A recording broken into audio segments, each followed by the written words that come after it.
ଏହି ଦିନ ଆସିବାକୁ ଯାଉଛି ପିଏମ୍ ଆବାସ ଯୋଜନାର ୱାର୍କ ଅର୍ଡର। ଅର୍ଥାତ୍ ଯଦି ଆପଣ ବି ପ୍ରଧାନମନ୍ତ୍ରୀ ଆବାସ ଯୋଜନାରେ ଆବେଦନ କରିଛନ୍ତି ଆଉ ଚାହିଁ ବସିଛନ୍ତି କେବେ ଆସିବ ୱାର୍କ ଅର୍ଡର, ଯାହା ମଧ୍ୟ ଆପଣମାନେ ସୁନିଶ୍ଚିତ ହୋଇପାରିବେ କି ଆପଣଙ୍କ ନାମରେ ଆସିଲା ଘର ଆଉ ଆପଣ ମଧ୍ୟ ପ୍ରଧାନମନ୍ତ୍ରୀ ଆବାସ ଯୋଜନା ଅଧୀନରେ ନିର୍ମାଣ କରିପାରିବେ ଘର, ଯାହା ବିଷୟରେ ଆମେ ଜାଣିବା। ଶେଷ ପର୍ଯ୍ୟନ୍ତ ଦେଖନ୍ତୁ। ତା ପୂର୍ବରୁ ଭିଡ଼ିଓକୁ ଲାଇକ୍ କରନ୍ତୁ, ସବସ୍କ୍ରାଇବ୍ କରିନଥିଲେ ଏବେ ସବସ୍କ୍ରାଇବ୍ କରି ପାଖରେ ଥିବା ଘଣ୍ଟି ଚିହ୍ନକୁ ଦବାଇ ଦିଅନ୍ତୁ। ତେବେ ଆବାସ ହିତାଧିକାରୀ खुशी खबर, नवेम्बर मासरू आरंभ हो पीएम आवास योजना बंटन प्रक्रिया। तेज पर्यायक्रमे लोक दिज्व आवास घर। एने ग्राम्य उन्नयन मंत्री रवि नारायण नायक सूचना देते।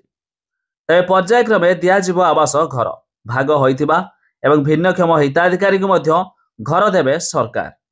यह प्रधानमंत्री जन्मदिन अवसर में अंत्योदय योजना हिताधिकारी घर बांटिबे सरकार।